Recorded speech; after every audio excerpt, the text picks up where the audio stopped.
If you aren't as productive as you'd like and it's really making you second guess whether or not your goals are even achievable, then you're going to want to stick around. If things like increasing your productivity and improving your mindset or even creating better habits are important to you, then don't forget to go ahead and hit that bell and tap subscribe so that you get notified the next time a new video airs.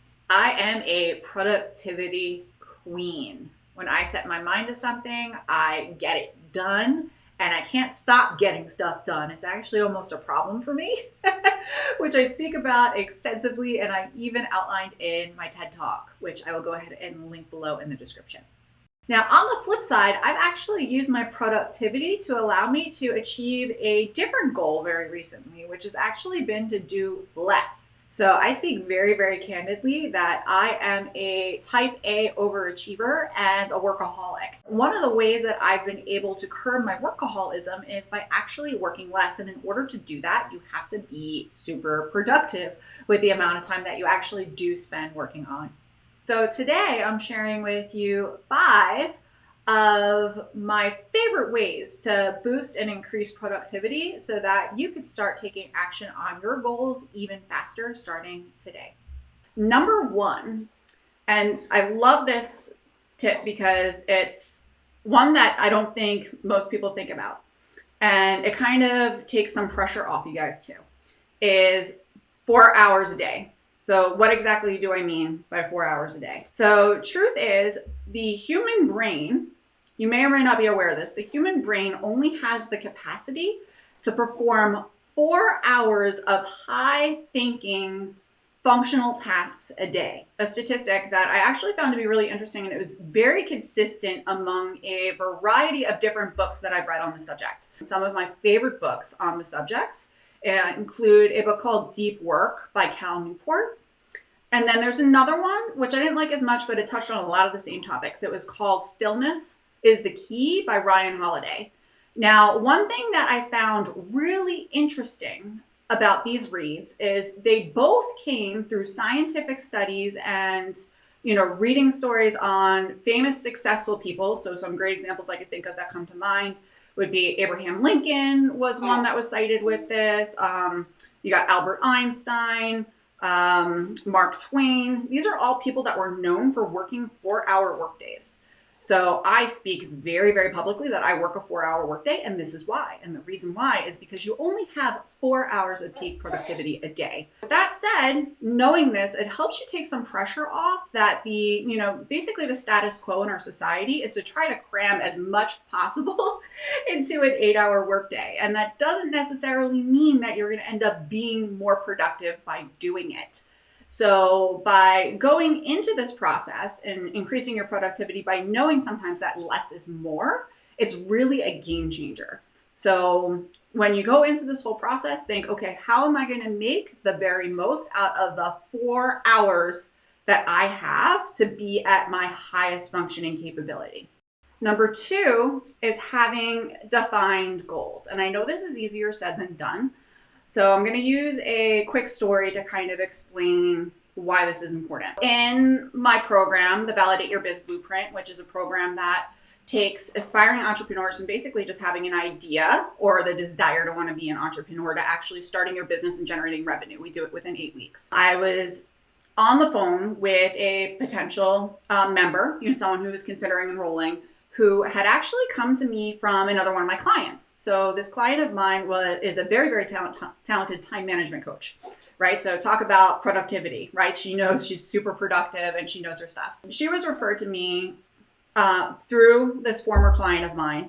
And she had initially signed up with my former client because she believed that she had issues with her time management. And that's why she wasn't, following through on her goals. She felt that if she was able to find more hours in the day, and be able to kind of tweak a few things, that she was going to be able to make the progress towards starting the business that she's always wanted.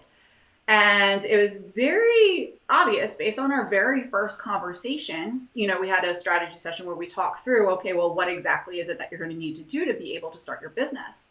And the one thing that was very, very clear was the reason why she wasn't making progress towards the goal was because she wasn't clear on exactly what that goal was. She knew she wanted to start a business, but she had no idea on what the plan was, or definition in the steps of the goal or different milestones on what she was going to need to do to get there.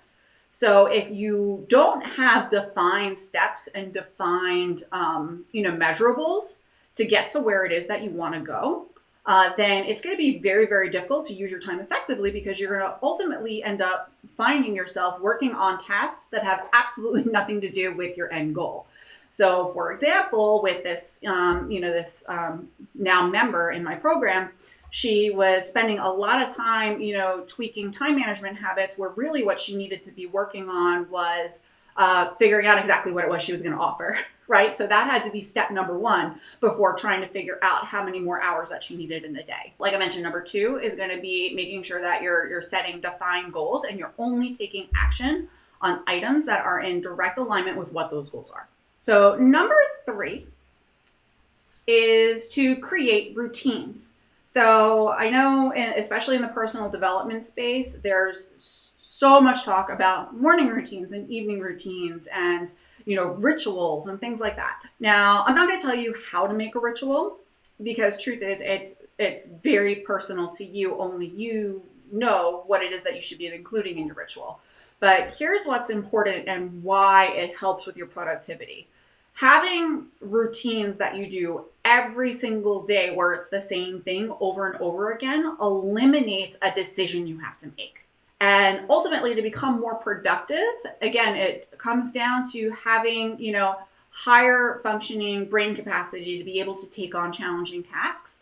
Routines help you by eliminating some of the unnecessary thinking that we need to be doing on a regular basis, like the simple decisions like, what is it do I need to wear, or what should I eat for breakfast? So that's why certain things like a morning routine can be very, very helpful, taking those morning decisions out of the way so that you approach your workday ready to go, focused on the task at hand, that goal task that we were talking about before. Same thing with evening routines, or even some folks, they have routines before they go into a sales call, or before, for me, I have a routine that I do before I speak, since I'm a professional speaker. Having routines that work for you and what your needs are to help eliminate, like I said, some of those decisions that you're making on a regular basis each and every day. It's going to ultimately free up time and attention for you to focus on what really, really matters. Next way to increase your productivity is to use time tools. So time tools it's actually fairly simple. Time tools are basically using things like a calendar, using things like a clock, stopwatch, or even a Pomodoro timer. So Pomodoro timers are one of my favorites.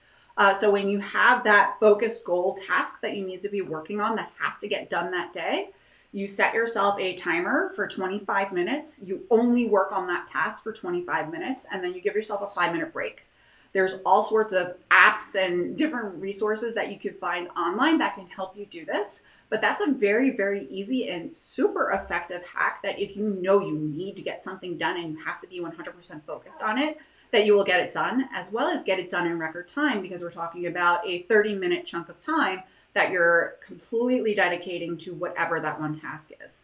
So again, Pomodoro method, like I mentioned, is great. Using tools like your calendar, you need to be scheduling time for these specific actions you need to be taking to reach your goal. So block out time on your calendar. You could also be, like I said, working on the clock. So a great example for this would be making sure that you're staying focused on social media.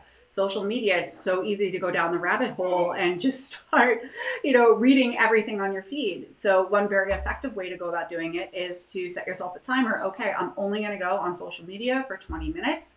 And when I go on social media for these 20 minutes, my goal is to post a piece of content, to comment on like 8 other people's posts, and then to circle back and respond to any comments on my post, as well as go in my DMs, right? So having a very structured, plan for using that 20 minutes and setting yourself that timer and making yourself accountable, it's a game changer to help you get more done, again, in less time and be more productive. So utilize time tools. Last but not least, you need to be minimizing distractions.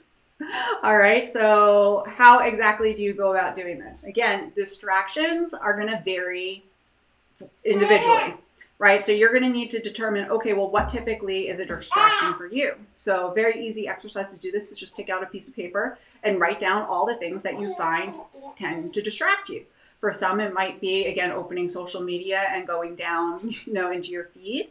For folks like me, I've got kids, so my kids can be a distraction, like my baby Isabella is right now. So typically for a situation like this, if I need to do focused work, I would try to plan my focused work during her nap times, when she hopefully, hope and pray, actually does nap. So making sure you're minimizing those distractions. If you typically have, for example, a spouse or somebody, a roommate that comes into your space on a regular basis and asks you questions, setting effective boundaries, saying, I am working for an hour within this time frame. I would really appreciate it that you don't come and bother me until this time.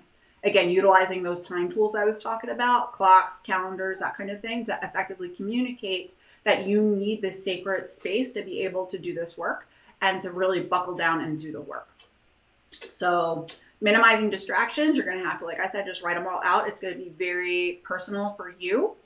And then from there, making sure that you are communicating boundaries to people and setting boundaries for yourself, like I had mentioned too with the social media example, and doing your very best to minimize those distractions, turn off alerts, turn off your phone, and setting down to do the work that you had set out to do that day.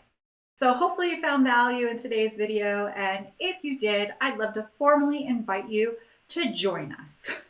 So join me in my free private Motivation and Mindset Mastery for Aspiring Entrepreneurs Facebook group.